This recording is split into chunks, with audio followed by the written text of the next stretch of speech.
영화 배트맨 리턴즈에서 미셸 파이퍼가 선정적인 복장으로 채찍을 휘둘렀을 때 사실 그녀는 불륜 논란에 시달리고 있었습니다. 화면에 보이는 이 장면은 배트맨 리턴즈의 비하인드 장면인데 미셸 파이퍼의 말 못할 비밀을 담고 있죠.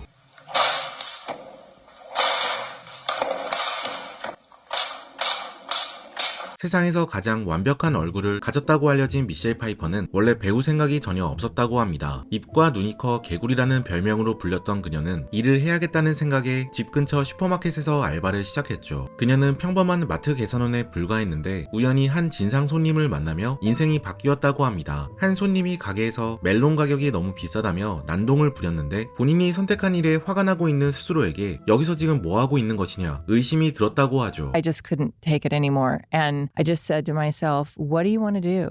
그때 갑자기 미셸 파이퍼의 머릿속에 고등학생 때 들었던 연기 수업이 떠올랐다고 합니다. 당시 그녀는 연기에 전혀 뜻이 없었고 연기 수업도 점수를 따기 위해 들은 것 뿐이었지만 그 순간 갑자기 연기를 하고 싶다는 생각이 강하게 들었다고 합니다. 이후 그녀는 지역 미인대회에 나가 우승했고 드라마 단역으로 출연하게 되었죠. 미셸 파이퍼는 본격적인 배우 활동을 위해 할리우드 근처로 이사까지 갔습니다. 하지만 순진한 20대였던 미셸 파이퍼는 할리우드에 도착하자마자 사이비 종교의 부부에게 이용당하고 말았죠. I knew absolutely nobody in the business. I knew nothing about the business. 어느 날 미셸 파이퍼에게 한 부부가 자신들이 체육관을 운영하는 개인 트레이너라며 다가왔습니다. 이들은 처음에는 몸매 관리를 해주겠다며 웨이트 트레이닝과 식단 관리를 해주었지만 점차 관리 범위가 늘어나더니 미셸 파이퍼의 삶을 통제하기 시작했죠. 사이비 부부는 높은 정신적 단계에 도달하려면 채식주의자를 넘어 호흡주의자가 되어야 된다며 인간은 아무것도 먹지 않고 공기만 호흡할 때 오히려 정신이 명료해지고 몸 상태도 더 좋아진다는 매뉴얼을 강요하기 시작했습니다. 미셸 파이퍼는 이 부부에게 속아 성공을 위해 음식을 끊었죠. 당연히 그 과정에서 배가 너무 고파 음식을 몰래 먹기도 했는데 그 모습을 본 부부는 그녀를 질타하며 가스라이팅을 이어갔다고 합니다. 다행히 이 시기에 미셸 파이퍼는 남자친구 피터 호튼을 만났습니다. 배우였던 피터 호튼은 그 당시 사이비 종교를 다루는 영화에 캐스팅되어 자료조사를 하고 있었고 미셸 파이퍼는 그를 도와 함께 자료를 찾아주었죠. 그런데 이상하게 조사를 하면 할수록 미셸은 PT 선생님 부부가 떠올랐다고 합니다. 신도들에게 엄격한 교칙을 따르라 요구하며 심리적으로 압박하는 모습이 똑같았던 것이죠. 조사를 진행하면서 미셸은 실제로 부부가 사이비 종교에 심취해 있다는 사실을 깨닫고 그 길로 부부와 연을 끊었다고 합니다. 그리고 당시 정신적으로 의지했던 남자친구 피터 호튼과 결혼식을 올렸죠. 대부분의 여배우들은 결혼을 하고 나면 일자리가 줄어드는 게 보통이지만 미셸 파이퍼의 경우 결혼 이후 오히려 일이 잘 풀렸습니다. 얼마 뒤 그녀는 뮤지컬 영화 그리스2의 주연으로 캐스팅되었죠. Gonna be late.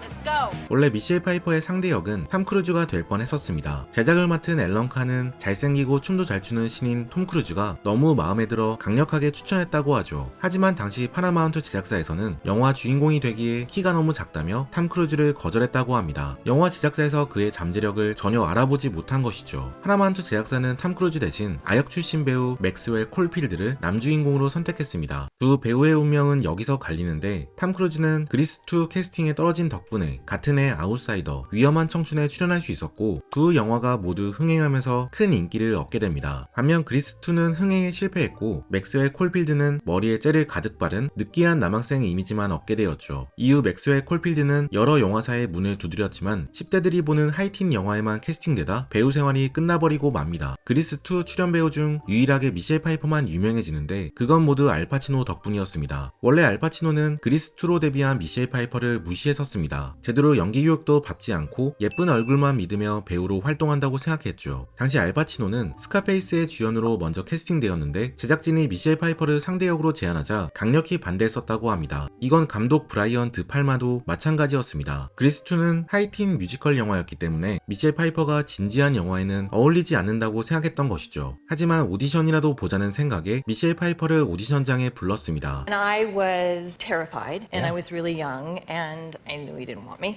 미셸 파이퍼는 너무 긴장한 탓에 오디션을 망쳐버렸고 영화에 무조건 떨어지겠다는 생각이 들었다고 합니다. 실제로 제작진은 한동안 그녀에게 어떤 연락도 주지 않았죠. 그런데 한 달 뒤 제작진은 미셸에게 전화를 걸어 다시 한번 오디션을 보자고 연락을 주었습니다. 이미 망했다고 생각한 미셸 파이퍼는 오히려 마음 편히 자신만의 연기를 펼쳤죠. 미셸 파이퍼는 레스토랑 장면에서 알파치노에게 화를 내며 접시를 집어던지는 연기를 선보였는데 그때 갑자기 감독이 컷을 외쳤습니다. 미셸 파이퍼는 뭔가 이상해 주위를 둘러보았는데 있었는데 주변에는 피가 흥건했죠. 주변 사람들은 미셸이 다친 줄 알고 그녀에게 괜찮아요? 라고 물었는데 옆을 보니 알파치노가 피를 흘리고 있었습니다. 미셸이 너무 연기에 몰두한 나머지 실제로 접시를 깨버렸는데 거기에 알파치노가 맞아 피부가 찢어진 것이었죠. 다행히 알파치노는 미셸의 연기 몰입도를 오히려 높게 평가했고 And that's how I got the part. 그렇게 미셸은 영화에 캐스팅될 수 있었습니다. 영화 스카페이스는 너무 폭력적이고 욕설이 많아 비평가들에게는 비난을 받았지만 대중들에게는 큰 인기를 끌었고 미셸 파이퍼는 이 작품으로 연기파 배우로 발돋움하게 됩니다. 하지만 얼마 뒤 불륜 논란이 터지고 말죠. 스카페이스 이후 영화 위험한 관계에 캐스팅된 미셸 파이퍼는 상대 역을 맡은 배우 존 말코비치와 호흡을 맞추었습니다. 존 말코비치는 당시 유부남으로 배우 글렌 헤들리와 결혼한 상태였죠. All I can offer you is my friendship. Can't you accept it? I could pretend to, but that would be dishonest. 이 영화는 배신과 거짓말을 다루는 내용이었는데 두 배우가 영화 배역에 깊게 빠지면서 실제 불륜을 시작하게 됩니다. 당시 두 배우의 불륜은 영화 감독이 알아차릴 정도로 노골적이었다고 하죠. 결국 이 불륜이 공개되며 미셸 파이퍼와 존 말코비치 모두 배우자에게 이혼당하게 됩니다. 존 말코비치의 아내였던 글렌 헤들리는 그가 모든 악의 뿌리라며 공개적으로 비난하기도 했죠. 당시 둘의 불륜은 크게 논란이 되었지만 미셸 파이퍼는 불륜에 대해 침묵하여 구체적인 사연을 밝히지 않았습니다. 하지만 당시 관계자에 따르면 미셸 파이퍼와 피터 호트는 이전부터 관계에 문제가 있었다고 하는데 잘 나가는 미셸 파이퍼에 비해 남편은 배우로서 성공하지 못한 것이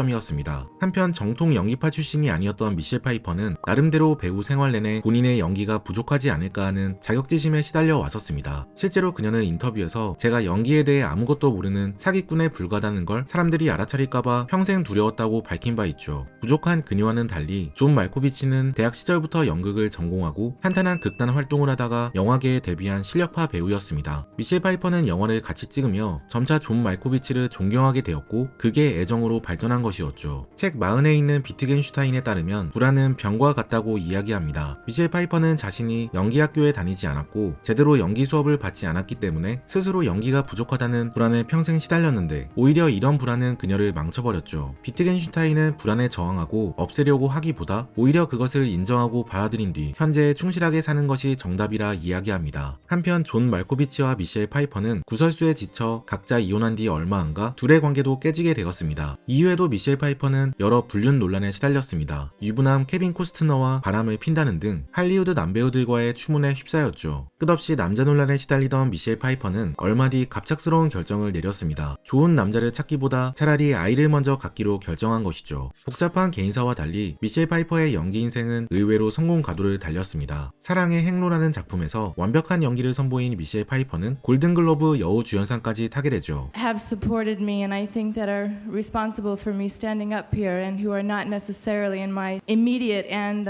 present life. 이후 1992년 미셸 파이퍼는 배트맨 리턴즈의 캐트우먼으로 출연하며 커리어 정점을 찍게 됩니다. 사실 이 영화는 원래 미국 배우 아네트 베닝이 출연하기로 되어 있었습니다. 제작진들은 미셸 파이퍼를 캐스팅하고 싶었지만 배트맨의 주연 마이클 키튼이 이전에 미셸 파이퍼와 사귀었다가 헤어졌기 때문에 고민하다 아네트 베닝을 캐스팅한 것이죠. 당시 마이클 키튼은 전 아내와의 관계를 회복하려고 노력 중이었기 때문에 더욱더 전 여친 미셸 파이퍼와 영화를 찍기 싫었다고 합니다. 하지만 아네트 베닝이 갑작스레 임신을 하면서 작품에서 하차하게 되었고 역할은 미셸 파이퍼에게 넘어가게 됩니다. 이 작품으로 미셸은 전 세계적인 스타로 발돋움하게 되죠.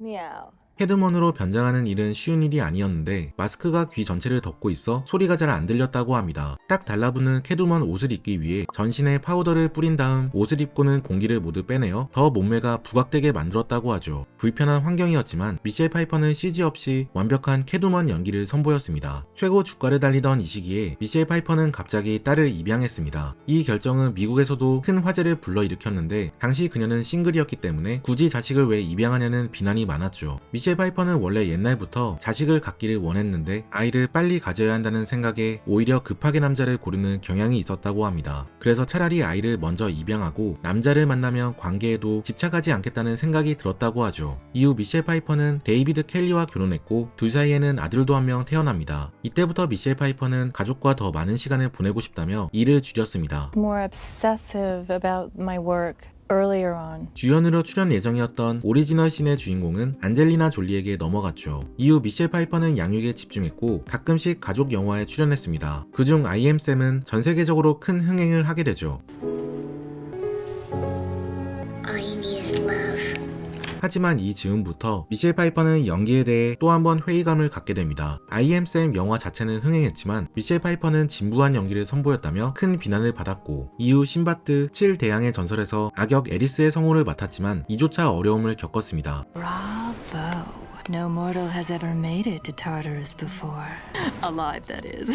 처음에는 목소리가 너무 성적으로 들려 아예 기교를 다 빼니 이번에는 오히려 너무 심심하게 들렸다고 하죠. 파이퍼는 스스로도 연기가 너무 부족하고 부끄럽다는 생각에 드림웍스 대표에게 전화해 저를 해고해도 됩니다 라고 말했다고 합니다. 대표는 그저 웃으며 과정에는 어려움이 있다고 이야기했지만 미셸은 스스로 부족하다고 생각해 잠정적으로 연예계에서 은퇴했죠. 이후 미셸 파이퍼는 4년간 어떤 작품에도 출연하지 않았고 집에서 아이를 보는 것에만 집중했습니다. 그런데 이상하게 연기를 하지 않으니 오히려 연기에 대한 열정이 더 타올랐다고 합니다. 일에 다시 뛰어들고 싶은 마음이 강했고 아직 해야 할 일이 많이 남아있다는 생각이 들었죠. 이후 미셸 파이퍼는 헤어스프레이라는 뮤지컬 영화 작품으로 복귀했습니다. 존 트라볼타, 크리스토퍼 워컨 등 쟁쟁한 배우들과 함께 연기하면서도 미셸 파이퍼는 전혀 밀리지 않았고 이 작품 또한 크게 흥행에 성공하게 되죠. 현재 미셸 파이퍼는 중년의 나이가 되었음에도 다크 섀도우, 앤트맨, 어벤져스에 출연하며 활발하게 연기 활동을 이어나가고 있습니다. 정통 연기를 배우지 않았고 처음에는 완벽한 얼굴로만 주목을 받았던 미셸 파이퍼는 중간에 불륜과 연기 논란으로 흔들렸지만 현재는 데이비드 켈리와 함께 두 자녀를 잘 길러낸 뒤 32년간 결혼 생활을 유지하고 있습니다. 또 자신의 한계를 극복하기 위해 폭넓게 작품에 출연한 덕분에 시대극, 로맨스, 뮤지컬 등 오히려 다양한 필모그래피를 쌓을 수 있었죠. 책 40에 있는 비트겐슈타인에 따르면 삶의 문제는 겉으로 해결되지 않고 오직 내면의 깊은 곳에서 비로소 풀린다고 이야기합니다. 살다 보면 종종 같은 문제가 반복되는데 이건 오랜 사유와 탐구를 거쳐야지만 해결된다는 것이죠. 미셸 파이퍼 또한 20, 30대 내내 연기에 대한 고민으로 괴로워했지만 오히려 연기 생활에서 은퇴하고 자기 스스로를 돌아보면서 그제서야 자신이 진짜 원했던 것을 깨닫고 문제가 풀리게 된 것처럼 말이죠. 오늘 소개해드린 책 40에 있는 비트겐슈타인은 20세기 가장 영향력 있는 철학자 루트비 비트겐슈타인의 인생 수업을 담고 있는 책입니다. 인생의 전환점에서 방향을 고민하고 지금보다 더 나은 삶을 고민하고 계신다면 비트겐슈타인의 철학에서 자신을 지키고 단단히 세우는 방법을 배울 수 있을 거예요. 40에 있는 철학서 시리즈 신간 40에 있는 비트겐슈타인은 꼭 한번 읽어보시기를 권해드립니다. 지금까지 책트폭행이었습니다. 오늘 함께 읽은 책 40에 있는 비트겐슈타인, 저자 임재성.